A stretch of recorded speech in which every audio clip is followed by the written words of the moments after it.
Entrevistas.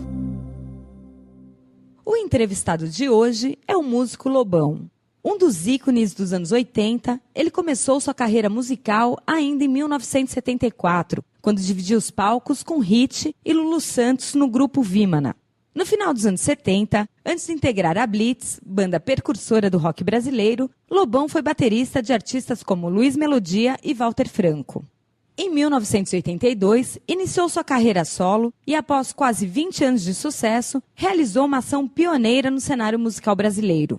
Se desvinculou das grandes gravadoras, abriu selo próprio e comercializou seu disco somente em bancas de jornal, a preços populares. Em 2003, lançou a revista Outra Coisa, que, por meio de colaborações de artistas e intelectuais, se propõe a debater temas contemporâneos e lançar novos artistas. Desde 2005, Lobão divide a carreira musical com a de apresentador de televisão e atualmente é VJ da MTV Brasil. A entrevista foi feita por João Melo. Confira.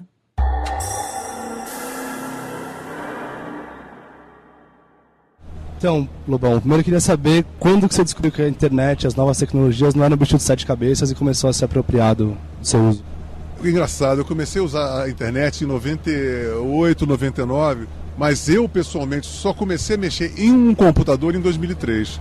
Eu me lembro que eu fiz debates, palestras para o pessoal do Silicon Valley, lá no Congresso Mundiais de Computador, sem ter nunca ligado um computador. Então, mas eu sempre usei a internet. Na minha segunda fase, que eu considero que a minha segunda fase como artista começou em 99, com a Vida Doce. Foi toda centrada em atividades da internet. Como artista que depende da arte para sobreviver, como que você vê a ideia de propriedade intelectual? Ela é o fruto do nosso trabalho, é uma coisa indiscutível. É a mesma coisa que você vai discutir se um cara que fez uma casa, ele fez a casa, pô. É uma coisa concreta. O trabalho intelectual é uma coisa concreta, as pessoas têm que entender isso. É esforço. Você, para fazer uma música, você tem a seu dispor uma vida inteira de informações, de prática, de estudo. E aquilo ali é o fruto do seu trabalho, as pessoas têm que entender isso. Então você acha que a arte e cultura podem ser vendidas como uma mercadoria? Claro, tem que ser vendida, é uma mercadoria. Nós vivemos numa sociedade de mercado, isso não é mal nenhum. E outra coisa, as pessoas têm que entender que na história da arte, toda a arte foi vendida. Você pega Da Vinci, você pega Michelangelo, todos foram subvencionados por um mecenas ou pelo Estado ou por alguém que tem alguma grana. Mas a grana sempre tem que existir, senão não tem arte. E a pirataria, então, qual a sua opinião a respeito? A pirataria, eu utilizei muito a pirataria a meu favor. Mas é uma coisa vil. Na época em que as gravadoras estavam dominando, a pirataria foi uma grande arma para derrubar as gravadoras. Mas eu sempre falei, olha, mas a gente tem que usar isso como um veneno que está sendo utilizado como um remédio. Agora, a pirataria em si, ela é um cancro para o negócio em geral mesmo. Porque se você começa a se descompensar, é como a meia entrada. Você nunca vai conseguir fazer um orçamento direito porque a meia entrada vai lá e te fode, né? Inclusive, para mim, meia entrada é uma espécie de pirataria, que é uma apropriação vampiresca indevida, que nunca me perguntam se eu estou querendo doar 50% do meu trabalho, é pirataria também. Em um evento como a Campus Party, às vezes dá a impressão de que a internet é salvação para todos os males. Qual que é o lado ruim da internet? Cara, o lado ruim da internet é o lado ruim do ser humano. O ser humano tem um monte de lados obscuros, aí você vê pedofilia, você vê tortura, você vê site que ensina você a se suicidar, sabe? Tem pessoas comendo criancinhas. A natureza humana e todas as suas vilezas e a sua escuridão a internet não é sobre-humana, nem sub-humana. A internet é uma coisa humana. E aí você tem sites de ciência, de descobertas, o Hubble, telescópio, sites de muita informação e sites da maior torpeza, do maior banditismo, da maior vileza. Quais artistas ou artista que você ouviu hoje, ou vem ouvindo hoje, que você não conseguiria ouvir sem a internet? Uma série deles. Kaki King, Ben Queller, uma porrada. Você deu um exemplo, quando estavam falando aqui, da campanha do Obama e do Gabeira, que você disse que foi baseada principalmente na internet e tal.